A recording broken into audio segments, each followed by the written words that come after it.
Mais en tout cas, bonjour à tous et puis merci beaucoup de m'accueillir, ce soir, pour cette conférence, avec du coup le club Une seule santé. Donc on a, quelques objectifs, aujourd'hui pour essayer d'avoir le plus d'échanges constructifs possible. On va vous présenter je vais vous présenter du coup le tourisme régénératif et ses pratiques. Je vais aussi vous introduire notre start-up avec Daniela qui est On Trip Nature, parce que Daniela, c'est aussi ma cofondatrice, je ne suis pas toute seule dans ce projet. Et on va essayer de faire en sorte, de faire de l'échange interdisciplinaire. Aussi, je m'excuse d'avance que j'ai pas un background, je pense, aussi scientifique que vous autres, mais je m'efforce, au maximum, de comprendre les concepts et de les partager. Donc, aussi n'hésitez pas, à échanger avec moi là-dessus. Le but de aujourd'hui, c'est essayer de voir un petit peu comment le tourisme, au final, Une seule santé, peuvent être interconnectés. On aura une période à la fin de questions-réponses et aussi on a prévu des petites questions pour essayer de lancer la discussion là-dessus. Donc au début, j'aimerais commencer un petit peu par cette citation que j'aime beaucoup de Stanislas Gruot. Donc c'est le CEO en fait de Explora Project, qui est une entreprise responsable en France qui font du tourisme d'aventure. Et il dit: «Changer le voyageur, il changera de regard sur sa vie, il prendra de la hauteur sur ses enjeux et sur le monde». Donc c'est un petit peu ce qu'on va essayer de faire aujourd'hui ensemble. Donc pour me présenter, je m'appelle Naomi Thibonnet. J'ai eu la chance depuis que je suis toute petite de vivre dans différents pays sur, 3 continents au total, en Asie, en Europe et en Amérique du Nord. Toutes ces périodes un peu d'interculturel m'ont permis un petit peu de comprendre notre monde, de vivre dans des climats tempérés tant que désertiques, et puis, j'adore voyager depuis toute petite. C'est vraiment une de mes grandes passions, donc je me suis orientée naturellement vers, des études en hôtellerie et en tourisme. J'ai eu mon bac, en Suisse dans une école internationale et malheureusement, j'ai diplômé au pire moment qu'on peut imaginer pour quelqu'un de l'industrie touristique, en plein covid. Et de là, du coup, je me suis intéressée, plutôt au développement durable. J'ai saisi cette opportunité pour, en apprendre davantage parce que j'avais eu la chance de lors de mes stages à travers le monde, de voir un petit peu quelques torts et j'avais envie de m'équiper, de m'outiller pour voir un petit peu comment je pouvais essayer de les résoudre et en parallèle, j'étais aussi très intéressée par tout ce qui était de marketing numérique. J'avais notamment une chaîne YouTube, où je partageais mes voyages, mes tips et cetera. Et du coup, j'ai atterri à HEC Montréal, dans le cadre de ma maîtrise en développement durable et j'ai fait une belle rencontre, aussi dans le cadre de cette maîtrise. J'ai rencontré Daniela, du coup, qui est ma cofondatrice chez On Trip Nature et ensemble, on partageait, en fait, les mêmes valeurs. On est toutes les 2 de l'industrie touristique et on avait toutes les 2 envie de voir comment on pouvait, essayer d'apporter quelque chose, et pour qu'elle soit plus juste et plus équitable. Donc c'est de là qu'est parti tout notre projet On Trip Nature. Donc étant donné que nous allons parler de tourisme, je pense qu'il est bon de s'accorder un petit peu sur nos définitions. Donc l'Organisation mondiale du tourisme déclare que ou définit le tourisme comme un phénomène social, culturel et économique qui suppose des mouvements de personnes vers des pays ou des lieux situés généralement en dehors de leur environnement habituel et intervenant pour des motifs soit personnels ou pour affaires. Donc on comprend que lorsqu'on voyage, eh bien, il y a un déplacement de population. Sauf que lorsqu'on regarde un petit peu dans le passé, on s'est rendu compte que l'humain a toujours été en mouvement. Il a toujours bougé, surtout à la période du Paléolithique, on était encore des chasseurs-cueilleurs, donc de grands nomades à ce moment-là. Donc quelque part, dans le tourisme, ça va un petit peu de ça. L'humain est curieux de nature et il est curieux aussi de l'endroit dans lequel il évolue. Donc, c'est une partie du développement aussi touristique qui est aussi liée quelque part, pas seulement à un petit peu intrinsèquement à l'humain intrinsèque, à nos caractères intrinsèques, mais aussi, par rapport, aux moyens de transport. En fait, il a suivi, cette évolution. Par exemple, il y a eu les trains à vapeur, puis après les bateaux, les avions. Donc, c'est ce qui a permis aussi au tourisme de s'étendre et aussi de faire des déplacements tout simplement plus facilement et confortables. Et comme je m'adresse à un public ayant de nombreuses connaissances, surtout dans le domaine médical, saviez-vous que, hôtellerie ou l'hospitalité, ont les mêmes, et les hôpitaux ont les mêmes origines étymologiques. Ça vient de hospes en latin et ça signifie grosso modo, avoir un endroit sécuritaire et accueillant pour dormir. Donc dans la santé et en tourisme, on a quand même une certaine similitude, sur ce point-là. Donc cette même idée d'avoir un refuge et d'entraide. De plus, il est important de savoir qu'au XVIIIe siècle, on voyageait essentiellement pour se soigner et c'était vraiment dans une optique de guérir. De nombreux malades à cette époque étaient souvent atteints de tuberculose ou d'autres maux et étaient en quête de guérison miraculeuse et souvent désespérés. Et les vertus de l'air marin ou même de l'air alpin étaient très prisées des aristocrates de l'époque qui étaient friands de cures et de méthodes de guérison quelquefois miracles pour leurs malades. Donc c'est pour ça qu'à ce moment-là, on a vu de nombreux déplacements vers ces zones pour du coup aller se reposer. On cherchait lors de ces voyages la reconnexion avec son corps, mais aussi avec les éléments qui nous entourent. Et on peut dire qu'on cherchait quelque part à se régénérer. Mais avec l'arrivée de la société de consommation au XXe siècle, cette idéologie a complètement disparu. Donc, pour petit rappel, la société de consommation, c'est vraiment un type de société où les systèmes économiques sont fondés sur la consommation de masse et le tourisme que nous connaissons actuellement et que nous consommons est un tourisme qui est né avec le capitalisme et qui est né avec la société de consommation parce que le tourisme est à ce jour un bien marchand. Mais aussi, un des points négatifs quelque part du tourisme, c'est qu'il amène une forme de hiérarchisation des écosystèmes, des cultures, des paysages, des sociétés. Parce que, il permet en fait de créer, un imaginaire collectif, un inconscient collectif et de créer une certaine culture populaire qui fait que ces éléments n'ont pas du coup la même résonance par la suite. Par exemple, vous voyez une petite rainette faugrillon et un beau caribou à l'écran. Je me demande lequel, par exemple, avez-vous envie de plus sauver?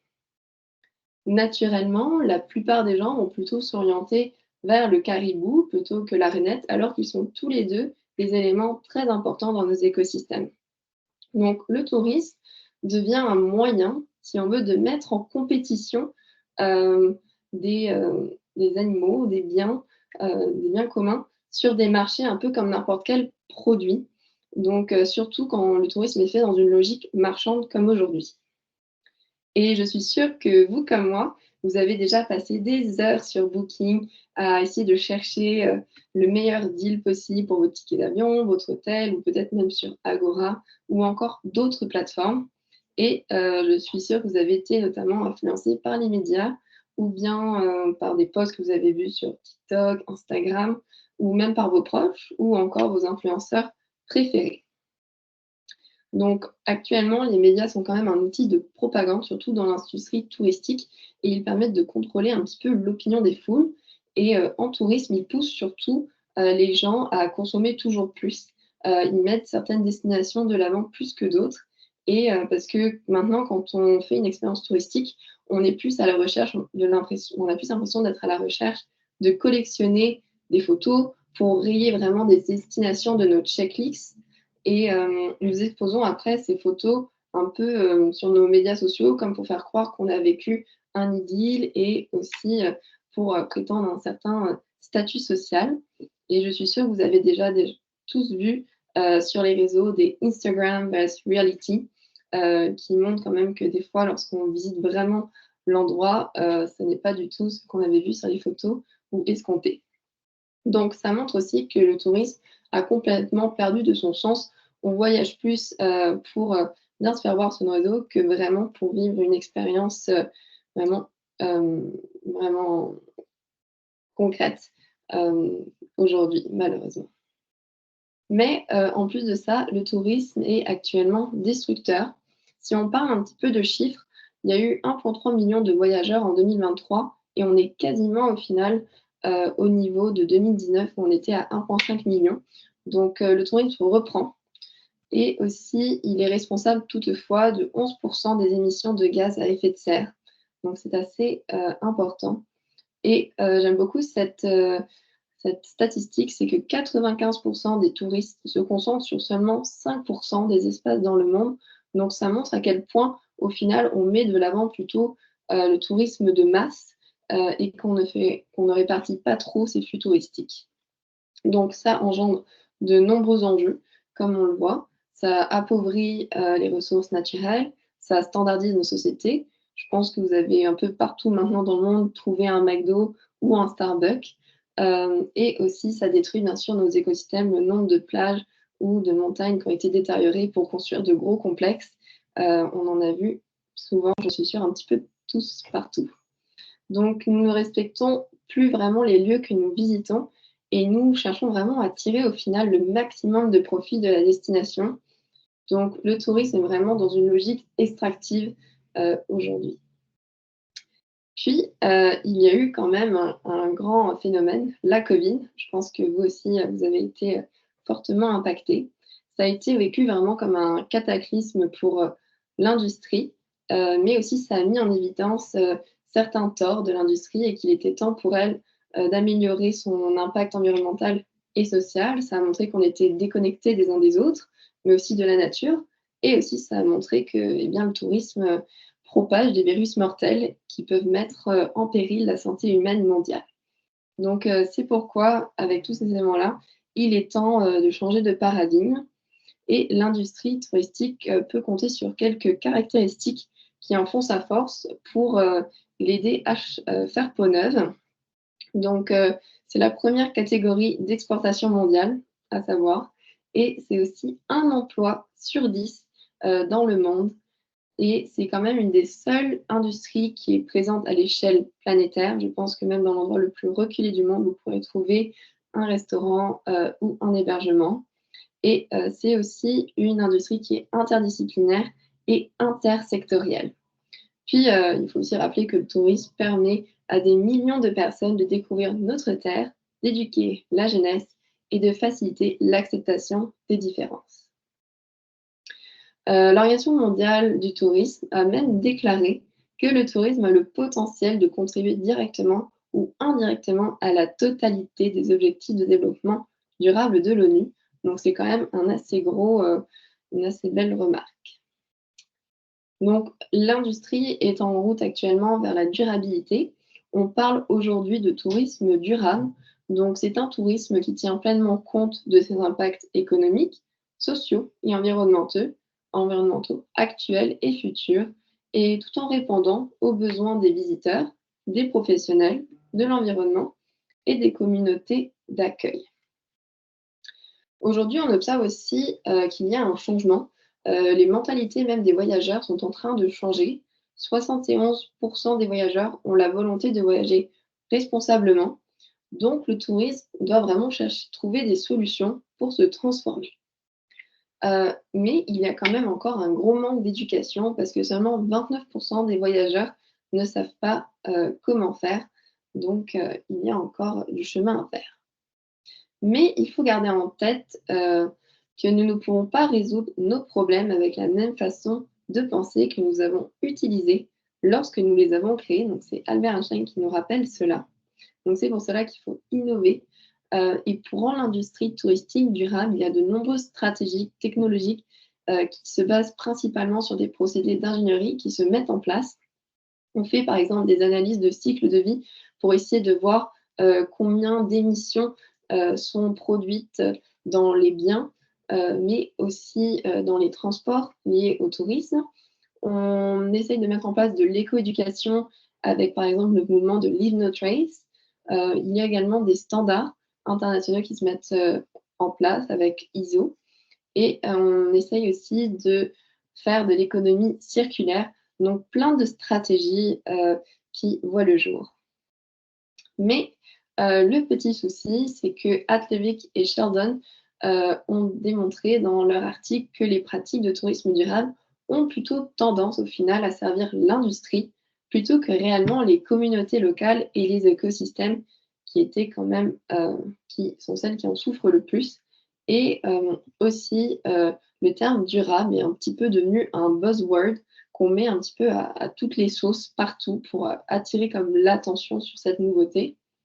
Mais cependant, Même l'Organisation internationale, dans son analyse des parties prenantes, a complètement délaissé, la nature et les communautés hors des discussions et de son analyse, comme vous le voyez à l'écran.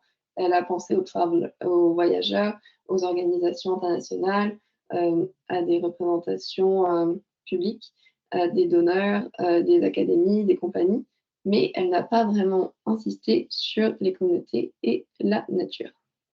Donc il est vraiment temps de ce fait de penser à une nouvelle approche pour, voyager et c'est pour ça qu'on essaye de partir de ce système très extractif pour, aller vers une approche qui est plus holistique, mais qui est aussi, qui prend vraiment en compte, toutes les parties prenantes et qui va plutôt créer des conditions propices à la vie plutôt, que d'en extraire au maximum. Donc c'est que là, en fait, qu'intervient le tourisme régénératif. Donc, intéressons-nous un petit peu quand même à ce que signifie régénérer.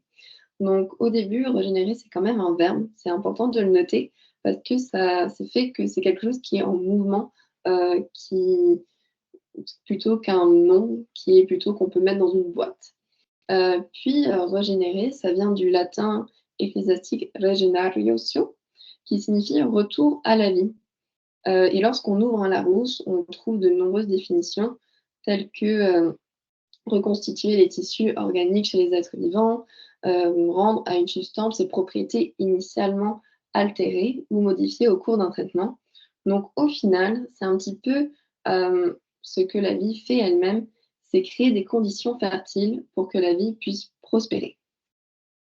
Donc, il est temps vraiment de changer notre façon de voir le monde, c'est-à-dire de le voir comme une machine et à l'inverse, de le voir, comme un système vivant avec de nombreuses, interactions, de nombreuses parties prenantes et de sortir un peu de ce modèle du coup individuel et très linéaire. Donc, Michelle Holiday a écrit un livre justement sur un petit peu les principes fondamentaux d'un système vivant. Donc, elle décrit que pour qu'il y ait un système vivant, il y a tout d'abord, il doit y avoir des parties divergentes.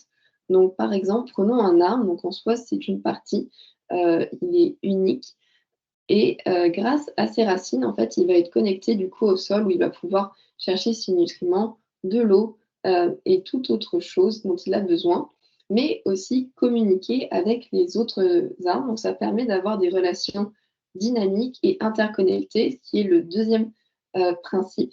Et enfin, ces interconnexions vont, faire émerger au final un tout, la forêt, et c'est là qu'on a le troisième principe et enfin, ce système créé est un système qui est au final autonome et autosuffisant et régénératif parce que l'arbre, avec ses graines, va être en capacité de, prospérer et de faire naître d'autres arbres si on veut et ainsi la forêt sera en bonne santé. Donc voilà un petit peu les 4 principes, que tout système, vivant devrait savoir. Donc c'est pour cela que la régénération implique vraiment de changer nos lunettes, d'aller c'est une invitation d'aller au-delà du business as usual si on veut et il faut changer le macrosystème de l'industrie du tourisme, c'est-à-dire changer le paradigme du secteur. Donc au lieu d'extraire la richesse économique et de souvent la redistribuer ailleurs, le tourisme régénératif renforce les communautés, tisse des liens forts avec les systèmes d'approvisionnement, intègre l'économie circulaire et contribue au bien-être de la santé humaine et la balance est ainsi retrouvée. Donc ça amène tout de même une transformation visible et notable. Et le tourisme relatif est un concept quelquefois nouveau. Il y a encore du chemin à faire pour bâtir son cadre, mais c'est quand même un concept qui gagne en puissance et de nombreux chercheurs commencent à s'y intéresser.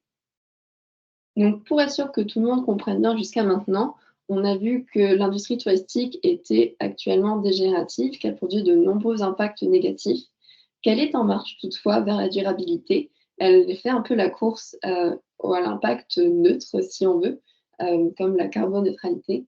Mais avec le tourisme régénératif, on veut aller plus loin, on veut laisser un impact positif.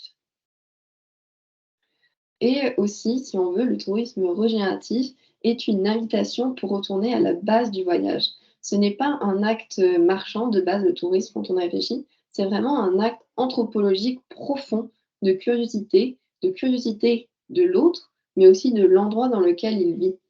Donc, c'est pour ça qu'il faut essayer aussi de se poser la question: «Que doit-on régénérer?» Donc, au final, on a eu la chance d'avoir Dominique Lapointe, un chercheur en études urbaines à l'UQAM et en tourisme et il a, dit lors de son interview avec nous que ce qu'il fallait régénérer en tourisme et bien, c'était les biens communs. Donc Elinor Ostrom définit les biens communs comme des biens non exclusifs et non rivaux. Donc par exemple, ça peut être la neige pour le tourisme hivernal, ça peut être des montagnes, ça peut être des plages, une culture, une langue, des valeurs. Donc il faut les identifier, ces communs, car au final, c'est eux qui servent de socle pour le tourisme. Et quand on les a identifiés, c'est de là qu'on peut amorcer une discussion vraiment sincère et profonde sur comment les régénérer et comment les rendre accessibles. Donc il faut, définir ces communs pour permettre avoir un périmètre ensuite de réflexion. Il y a aussi les offices de tourisme qui ont un rôle à jouer assez majeur dans le tourisme régénératif parce que ce sont elles qui, assument ce nouveau rôle et qui coordonnent un petit peu, toutes les démarches et il y a d'ailleurs, une office qui se démarque ici au Québec, c'est l'Office de tourisme du Saguenay-Lac-Saint-Jean, qui est la première à s'aventurer dans les démarches de tourisme régénératif au Québec et pour ce faire, elle innove et elle a commandité une étude pour vraiment pouvoir identifier ces communs. Donc l'étude, c'est la valeur économique et sociale des paysages du Saguenay-Lac-Saint-Jean, qui a été publiée en mai 2022. Donc cette étude, plus concrètement, elle permet en fait de faire un inventaire, d'identifier et de classifier les paysages selon leur valeur culturelle, la valeur sociale, environnementale et esthétique. En gros, ça permet, si on veut, d'attribuer une sorte de prix de valeur économique sur les services écosystémiques qu'on considère souvent, malheureusement, comme acquis ou qu'on dévalue dans les prises de décision. Et cela génère quelquefois une déferlante du système parce que vu qu'on les considère acquis, on n'en prend pas forcément soin. Donc la région avait vraiment voulu, voulu mettre cette étude en place pour justement pouvoir apporter en fait des arguments économiques sur les attraits touristiques et pour pouvoir peser aussi et rivaliser aux yeux des décideurs avec cet argument. Et c'est à partir aussi de cela que l'on peut commencer à créer de nouvelles communautés de pratiques sur comment régénérer nos communs. On peut alors laisser place à la création de nouveaux imaginaires. On ne sait pas encore comment ils vont être, mais on a des idées de comment ils vont être impactés, en tout cas dans le futur. On a les rapports du GIEC, puis de nombreux scientifiques sur le terrain qui récoltent des données. Donc, la voie est assez libre, on a tout qui est à inventer, mais c'est une belle opportunité pour ensemble créer des systèmes plus justes et plus respectueux. Donc le champ d'action du tourisme est quand même très large parce que, j'aime dire que pour faire un changement, de ce type, il faut tout de même identifier les parties prenantes qui vont prendre part, à ces réflexions. Mais le tourisme est vraiment une industrie tentaculaire parce qu'il touche tant aux infrastructures, à l'énergie, à la communication, à la nourriture, à l'assainissement, à la sécurité, à la santé et je peux encore en passer, plusieurs comme cela. Donc c'est important de voir comment, les classifier parce qu'il faut comprendre l'écosystème touristique, si l'on veut mettre en place des pratiques régénératives. Hem, donc pour comprendre, cela, on a eu la chance, du coup, d'avoir Alexis Guillemard, qui est actuellement en train de faire une étude qui s'appelle le PAC, donc c'est le projet d'adaptation au changement climatique du tourisme avec, Ouranos. Et il a en fait déterminé de faire une chaîne de valeur, si on veut, pour l'industrie touristique, mais il n'aimait pas du tout le concept de chaîne de valeur, donc il a plutôt fait une fleur, si l'on veut, pour représenter les parties prenantes, parce que pour lui, la chaîne de valeur de porteur était très linéaire, une entrée, une sortie, et ça ne représentait pas du tout toutes les relations qu'il pouvait y avoir en tourisme. Donc, il a fait une fleur avec 4 pétales. Donc, il y a tout d'abord les acteurs de l'attraction. Donc, ce sont les acteurs qui attirent les visiteurs. Ils travaillent souvent plus dans la com et ils permettent au final aussi aux touristes de se voyager. Donc, on inclut le transport également dans cette catégorie. Puis, il y a les acteurs de performance touristique. Donc, ce sont les acteurs qui permettent de réaliser une expérience touristique sur le territoire. Ici, on comprend tous les acteurs du divertissement, tous les acteurs qui touchent à la restauration et à la nourriture, mais aussi à l'hébergement. Puis, dans un autre pétale, il y a les acteurs de développement et de consolidation des espaces touristiques. Donc, ce sont ceux qui vont aménager, qui vont développer et qui vont entretenir, qui gèrent et qui protègent également les espaces touristiques. Donc, ça peut être des acteurs provinciaux, des gouvernements. Puis, ils sont en train de travailler également sur ce dernier pétale, c'est les acteurs de la sacralisation de la destination. C'est ceux qui vont pouvoir créer un peu des icônes, comme en France, on a la tour Eiffel, par exemple, pour faire, de la destination ce qu'elle est. Mais du coup, nous avons vu que si l'on veut pouvoir faire du tourisme relatif, il faut du coup, identifier ses communs, mais aussi impliquer les parties prenantes. Mais il y a une autre dimension également qu'on a eu le plaisir d'aborder avec, Michel Holiday, que si on veut que le tourisme soit régénératif, il faut du coup, comprendre le lieu, dans lequel, on est. Donc ce qui signifie comprendre au final l'histoire de l'endroit, ce qu'il veut, prendre son pouls un petit peu comme vous le feriez avec, un patient. Et aussi, c'est une histoire de participation, parce qu'on ne peut pas arriver seul à faire un changement. Et elle a émis du coup, plusieurs, étapes, principes si l'on veut pouvoir faire, du tourisme régénératif. Donc tout d'abord, elle met qu'il faut comprendre et travailler à l'échelle du lieu. Donc ça veut dire il faut apprendre, à définir ce cadre que l'on veut avoir dans le lieu, puis en comprendre l'histoire et de là, on peut, voir cet endroit comme un système vivant, ou ayant un potentiel unique. Donc on va commencer à motiver des personnes pour se réunir. Des réseaux vont, commencer à se tisser, pour démarrer cette aventure, ensemble, de régénération. Ensuite, il y a un troisième point où là, ça va être de cultiver, les relations qui vont se créer. Donc c'est vraiment laisser la place, aux personnes, de tout simplement s'intégrer au projet et de donner leur avis et de partager ce qu'elles aiment sur l'endroit. Enfin, il y a un quatrième point où ça va être, où chaque personne va vouloir contribuer à sa manière au projet. Souvent, c'est une étape qui se fait assez naturellement. De nouvelles initiatives vont voir le jour, peut-être même des vocations vont naître, dans les personnes de la communauté et elles vont ensemble du coup créer, de nouvelles choses qui sont vraiment en accord avec leurs valeurs, mais aussi avec ce que le lieu veut. Et enfin, il y a, il faut mettre un cadre pour continuer à développer, cette pratique parce que c'est de l'amélioration continue. Il faut, s'adapter et toujours aller plus loin, pousser les réflexions plus loin, puis de nouvelles personnes aussi vont s'unir au projet. Donc, c'est pour vraiment, comprendre un peu notre relation de gardien et de jardinier de la destination. Et pour, vous montrer un petit exemple parce que c'est quand même ça parle tout de suite plus lorsqu'on a un exemple. Donc il y a un exemple très connu au Canada sur les îles de Fogo Island. Donc je ne sais pas si vous voyez où c'est, mais c'est vraiment dans le nord-ouest, en Terre-Neuve-Labrador. Il y a, cette île qui était autrefois, qui vivait essentiellement de l'industrie de la pêche et c'est une île très reculée et ils pêchaient du coup énormément de poissons. C'était la morue qui était à l'honneur, le codfish. Puis, tout était organisé, autour de ce poisson dans le village. Mais malheureusement, ils ont été victimes de l'industrialisation de la pêche. De nombreux, navires internationaux sont venus dans leurs eaux et ont pêché jour et nuit jusqu'à qu'il n'y ait plus rien. Donc c'est un petit peu une illustration aussi de la tragédie des communs de Garrett Harding. Et ça fait qu'au final, l'île, a commencé à perdre ses habitants vu qu'ils ne pouvaient plus vivre, là-bas et le père de Zita Cobb que vous voyez à l'écran, a dit cette, fameuse, citation, il tourne le poisson en argent.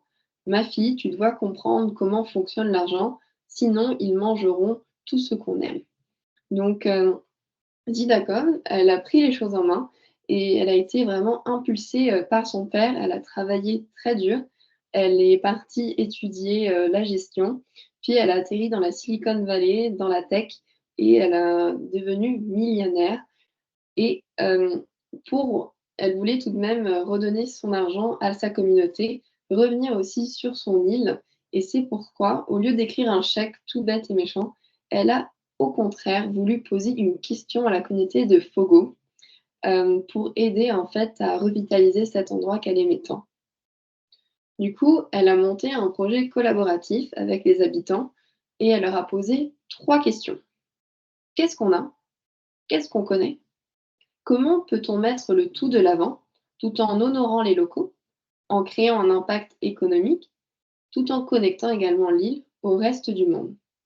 Donc suite à leur discussion, c'est l'hospitalité, la chaleur des, habitants qui, au final, revenait le plus dans les discussions et de là, du coup, ils ont décidé de créer un hôtel pour diversifier leurs revenus, et également cet hôtel a été créé en lien avec la communauté et l'architecture a été choisie. Il y a eu de nombreuses discussions pour vraiment reprendre l'essence, de l'endroit, donc c'est aussi un lien vers l'avenir, tout en reprenant en fait, c'est censé, représenter un bateau et donc il y a aussi de nombreux détails dans cet hôtel. Il est très simple, très épuré, mais tout se joue dans les détails. Ils ont développé des étiquettes, par exemple, des étiquettes pour pouvoir tracer l'origine, des meubles et cetera, comme vous le ferez pour les ingrédients, les étiquettes nutritionnelles qu'il y a des fois derrière, les articles que vous achetez en magasin. Ils ont également développé des jardins. Puis, le fait d'avoir l'hôtel a fait vraiment renaître la communauté et il y a de quelques startups qui se sont développées. Ils font par exemple maintenant de l'agriculture avec, l'hydroponie. Tous les meubles viennent de la communauté et de l'artisanat local. Par exemple, les femmes avaient l'habitude de faire de nombreux tissus, broderies, et du crochet et maintenant on peut retrouver du coup, leurs, leurs draps dans l'hôtel, mais aussi ils arrivent à les vendre, à l'international. L'hôtel emploie quand même plus de 300 membres de la communauté et aussi la pêche est revenue, mais maintenant ils le font de manière, plus respectueuse, une pêche plus durable, du coup pour, s'assurer d'avoir les rendements, et d'avoir toujours du poisson. Donc c'est vraiment un bel exemple. Après toutefois, ils se font quand même attention que ça ne soit pas non plus une malédiction, parce que maintenant ils se rendent compte que de plus en plus de personnes veulent se rendre à Fogo, mais ils limitent, quand même leur croissance et ils ne veulent pas recevoir plus d'un certain nombre de personnes parce qu'ils ne peuvent pas, comme ils disent, aimer, plus de personnes qu'ils ne sont. Donc ils essaient quand même de se protéger là-dessus. Donc c'est un bel exemple pour montrer comment diversifier, leurs revenus et comment s'y rendre l'île plus résiliente. Un autre exemple aussi qu'on a eu la chance, d'explorer avec, les communautés autochtones, on a eu la chance d'interviewer Diego Groslouis qui est, de la nation Huron-Wendat à Wendake et ce qui était très intéressant, c'était au cours de nos discussions, c'était de voir comment au final le fait qu'ils aient des complexes touristiques, et qu'ils mettent de l'avant leur culture, ça a permis aux jeunes de s'intéresser à leur langue, de s'intéresser à leurs coutumes et de vouloir se l'approprier de nouveau. Donc ça a vraiment créé un intérêt dans ces jeunes de se reconnecter et ils ont la soif d'apprendre et la soif de faire des projets. Donc c'est aussi un bel exemple de tourisme régénératif, pas très loin de chez nous, donc je vous invite fortement aussi, si vous avez l'occasion, d'y passer. Et c'est de là qu'un peu notre start-up intervient. Donc Contrib Nature, on a eu la chance d'être incubé l'année dernière à la base entrepreneuriale de HEC. On a aussi suivi la trame impact avec le pôle Ideos, du coup qui aide un peu au développement des entreprises, plutôt sociales et c'est de là qu'on a pu vraiment mettre au clair notre vision, notre mission. Donc notre vision, c'est de révolutionner la façon dont nous consommons le voyage pour transformer l'industrie touristique de manière à ce qu'elle soit source de régénération. Et notre mission, c'est de créer une communauté d'acteurs engagés pour mettre le tourisme régénératif et ses pratiques de l'avant. Donc, on a pour objectif de devenir la première plateforme francophone du tourisme régénératif. On est en train d'écrire de nombreux blogs également pour en faire des résumés en fait, de notre fameux podcast qui sort ce 27 février, comme j'expliquais tantôt. Vous pouvez scanner le QR code qui vous emmènera déjà aux premiers épisodes qui ont été publiés sur notre chaîne YouTube et vous pouvez retrouver également le podcast sur votre plateforme d'écoute en fonction de où vous êtes, Apple, Spotify, Podbean, etc. Donc c'est un beau projet dont on est en train de sortir la première saison qui permet de dresser la table. Comme vous le voyez, vous avez déjà eu un petit aperçu avec la présentation. On a interviewé des chercheurs qui ont permis en fait de mieux comprendre le tourisme régénératif et comment il doit être mis en place et comment et ses pratiques. Et ensuite, on va partir dans des micro-séries où nous allons justement aller voir chaque partie prenante de l'industrie touristique et leur donner le micro pour voir, selon eux, comment devrait être le tourisme régénératif à leur échelle et ainsi pouvoir créer de nouveaux imaginaires ensemble. Donc, c'est vraiment une plateforme de découverte collective. Et c'est aussi pour ça qu'on est là aujourd'hui, parce qu'on va faire un épisode, 3 épisodes d'une micro-série sur le thème de la santé et le tourisme. Avant de passer aux questions, j'aimerais finir sur cette citation de Anna Pollock, qui est un petit peu la gourou, si on veut, du tourisme régénératif. C'est la seule façon de survivre et de prospérer sur la planète Terre et de commencer à vivre en harmonie avec la nature, à vivre selon ses limites, et la seule façon dont nous pouvons le faire est en tant que communauté et dans les lieux. Il est donc temps d'agir en tant que jardinier de notre planète. Voilà. Donc n'hésitez pas si vous avez la moindre question, ça me fera plaisir d'y répondre.